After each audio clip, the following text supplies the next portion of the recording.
Wherever you go, whatever you do, throw a little at it. Omax, Vest and Briefs. Vietnam சுற்றுலா படகு விபத்தில் உயிரிழந்த திருச்சியை சேர்ந்த 3 நபர்களின் உடல்கள் குடும்பத்தாரிடம் ஒப்படைக்கப்பட்டிருக்கிறது. இது குறித்த விரிவான தகவல்களை செய்தியாளர் தீபன் வழங்க கேட்கலாம். தீபன், வணக்கம். கடந்த ஜூலை 11ஆம் தேதி வியட்நாமில் சுற்றுலா படகு கவிழ்ந்து விபத்து ஏற்பட்டது. அந்த விபத்தில் உயிரிழந்த திருச்சியை சேர்ந்த 3 பேரின் உடல்கள் தற்பொழுது அவர்களின் குடும்பத்தாரிடம் ஒப்படைக்கப்பட்டு இருக்கிறது. தற்பொழுது அங்கு இருக்கக்கூடிய கள நிலவரம். வணக்கம் சங்கீதா. வியட்நாம் பகுதியிலுடைய தீவில் கடந்த 11ஆம் தேதி படகு சவாரியில் ஈடுபட்ட 15 நபர், அதாவது இந்தியாவை சேர்ந்த 15 நபர்கள் உயிரிழந்த சம்பவம் பெரும் ஒரு சோகத்தை ஏற்படுத்தியது. அதிலும் குறிப்பாக தமிழ்நாட்டை சேர்ந்த 10 நபர்கள் உயிரிழந்த தகவல் பெரும் ஒரு சோகத்தை ஏற்படுத்தி இருக்கிறது.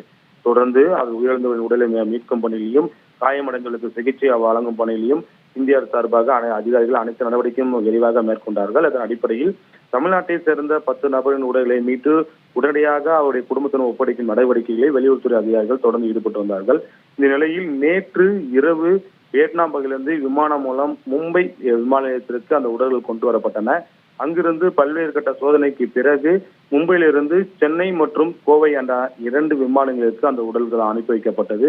குறிப்பாக இன்று காலை சென்னையில் திருவண்ணாமலை மற்றும் வேலூர் பகுதியைச் சேர்ந்த அந்த படகு சவாரியில் செய்த போது உயிரிழந்த நபரின் உடல் வரவழைக்கப்பட்டது. அவருக்கு மரியாதை செலுத்தப்பட்டு அஞ்சலி செலுத்தப்பட்டு பின்பு அவரின் உடல் அவருடைய குடும்பத்தாரிடம் ஒப்படைக்கப்பட்டது. அதே போன்றுதான் கோயம்புத்தூரிலிருந்து மதியம் 12 மணி அளவில் கோயம்புத்தூர் விமான நிலையத்திற்கு வருகை தந்த அந்த திருச்சியை சேர்ந்த 3 நபர்களையும் உடலும் அங்க கூட அரசு அதிகாரிகள் மரியாதை செலுத்திய பிறகு அவருடைய உறவினரிடம் ஒப்படைக்கப்பட்டது.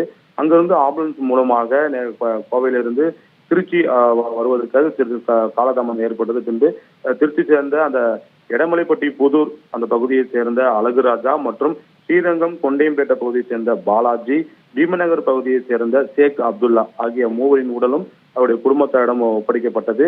தொடர்ந்து அவருடைய உடலை பெற்றுக்கொண்ட குடும்பத்தார்கள் கதறியும் அழுதும் காட்சி பெரும் ஒரு சோகத்தை ஏற்படுத்தியுள்ளது. இந்நிலையில் திருச்சி இருக்கக்கூடிய முக்கிய கட்சி சார்ந்த முக்கிய நிர்வாகிகள், திருச்சி நாடாளுமன்ற உறுப்பினர் துரை வைகோ மற்றும் திமுகவுடைய முன்னாள் அமைச்சர், திருச்சி மேற்கு தொகுதி சட்டமன்ற உறுப்பினர் இருக்கக்கூடிய KN நேரு மற்றும் துணை சபாநாயகர் ரவிசங்கர் ஆகியோர்கள் இறந்தவரின் உடலுக்கு அஞ்சலி செலுத்தி வருகிறார்கள். அந்த காட்சி நம்மால் பார்க்க முடியும்.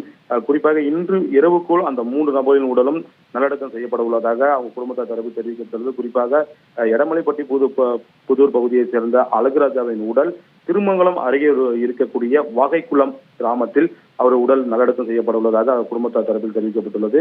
அதே போன்று கொண்டையம்பேட்டை பகுதியில் இருக்கக்கூடிய அந்த படகு சவாரியில் இருந்த பாலாஜியின் உடல் ஒயாமரி சுடுகாட்டில் நல்லடக்கம் செய்யப்பட உள்ளதாகவும், பீமநகரில் இருக்கக்கூடிய அந்த ஷேக் அப்துல்லா உடலும் அதே பகுதியில் நல்லடக்கம் செய்யப்பட உள்ளதாகவும் குடும்பத்தார் தெரிவித்துள்ளார்கள்.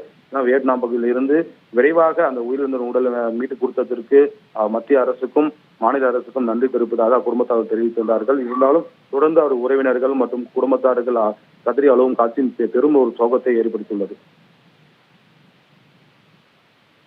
வழங்கியமைக்கு நன்றி தீபன்.